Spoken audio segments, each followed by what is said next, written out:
I have never told this story to my counsel. They know I rode north alone that autumn, that I was gone 11 days, that I returned changed in some way they could not name. They attributed it to the cold or to whatever kings carry back from long roads. They were wrong. What I carried back was her. The wound came from a border skirmish I had no business being in. I had ridden ahead of my guard, a habit my general calls reckless and I call necessary, and taken an arrow along the ribs before the ambush. Scattered. I pulled the shaft myself, which is easier than it sounds and harder than it should be, and then I rode until the horse refused to go further, and the village lights of Thornwood blurred at the edge of my vision. I did not choose her door. I fell against it. She opened it within moments, lantern in hand, and looked down at me with an expression I had rarely encountered in my life. No fear, no recognition, no calculation of what my presence might mean for her, just the clear, unhurried assessment of a woman deciding what needed doing. She said, "You're bleeding through your coat." I said, "I noticed." She stepped back and held the door wider, and I came inside. Her name was Vesna. She told me that later when I asked. Her home was a single large room, a healer's table along one wall, dried herbs in bundles overhead, a fire that burned without waste.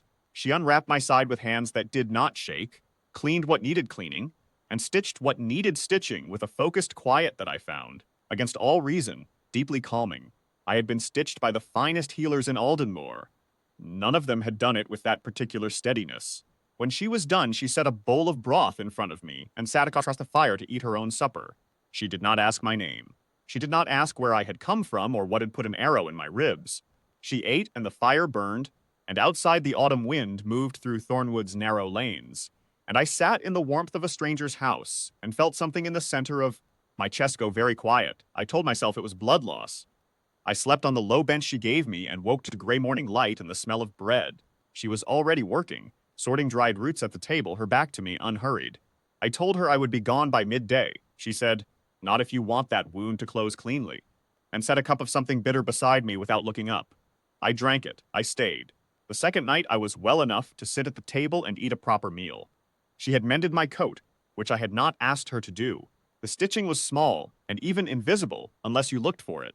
I looked at it for a long time. My wolf had been quiet since I'd come through her door. Not the quiet of disinterest. A different quiet. The kind that comes when something long accustomed to vigilance finds itself, for the first time, with nothing to guard against.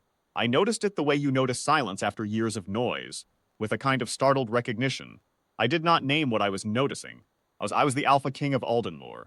I had a kingdom to return to, and a council that would already be unraveling in my absence. I had no business sitting in a healer's cottage in a border village, watching a woman I did not know move through her evening as though the world were simple. The third night, she told me about Thornwood without my asking, the families she had known since childhood, the hard winter 3 years past, the way the border troubles had cut the village's trade. She spoke plainly without complaint. I listened. I asked questions I had not expected to ask. When she laughed at something, a small, unself-conscious sound, I found that I had stopped eating. On the fourth morning, I rode out to the edge of the village to confirm my wound was not slowing my horse's pace. I could have ridden south. I told myself I was not certain the stitching would hold. I came back at dusk, and she had left a lamp burning. She did not ask why I came back. She simply moved a second cup to the table. The fifth and sixth nights blur together in my memory into something warm and unstructured. Conversation that ranged further than I expected. Silences that were not uncomfortable, her hands busy with one task or another while we talked. She had strong opinions about the border governance, informed ones, and she expressed them without softening them for me, a stranger with a well-made coat and no name offered. I found this remarkable. Most people, sensing even the faintest proximity to power, become careful. She was not careful. She was simply direct.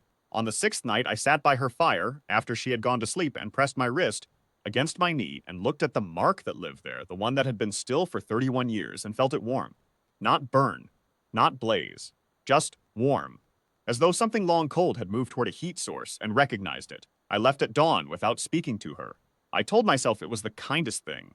She had taken in a wounded stranger and asked nothing. The kindest end to that story was to leave nothing complicated behind.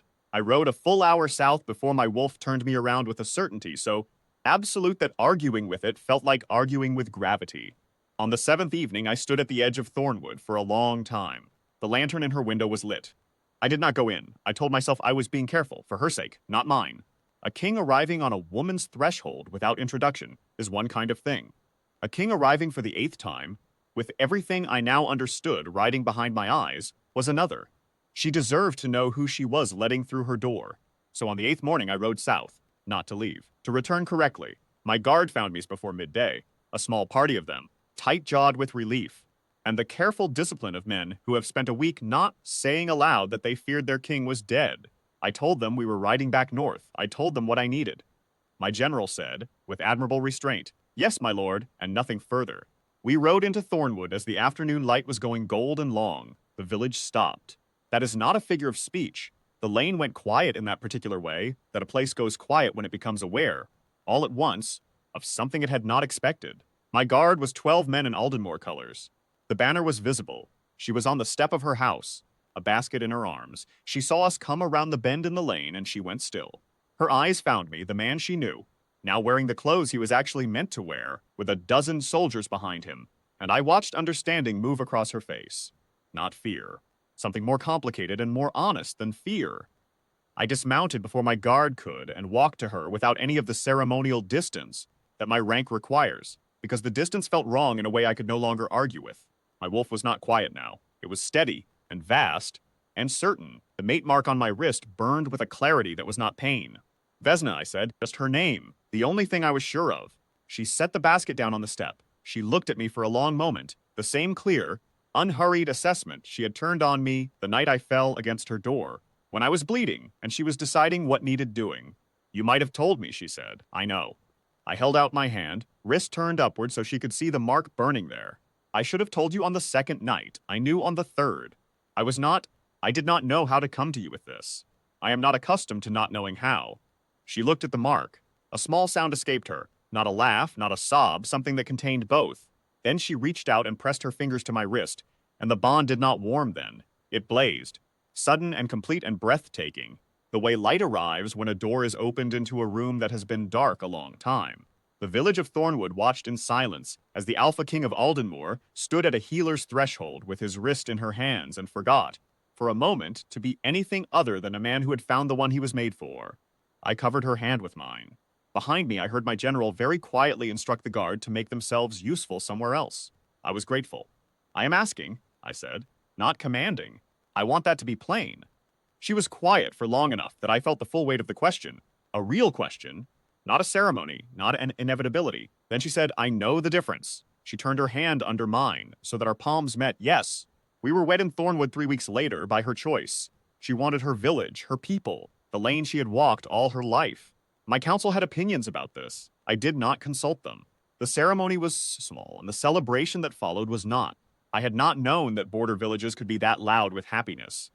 On the morning after, I woke before her and lay still in the early gray light of the room where she had tended my wound and set broth in front of a stranger and asked nothing. The mate mark on my wrist had settled into the steady warmth it would carry the rest of my life. Vesna was the Alpha Queen of Aldenmore. The finest healers in the kingdom had never stitched my side with that particular steadiness. The most eloquent advisors I had ever employed has never spoken with that particular directness. The most powerful allies I had ever made had never opened a door so simply, in the middle of the night, for a man bleeding on their step. 7 nights she had given me bread and fire and the uncalculating kindness of someone who does not keep accounts. On the 8th I had come back with everything I had and laid it at her threshold, and she had said yes, knowing exactly what she was saying yes to. The bond does not let me forget that moment. I have stopped wanting it to.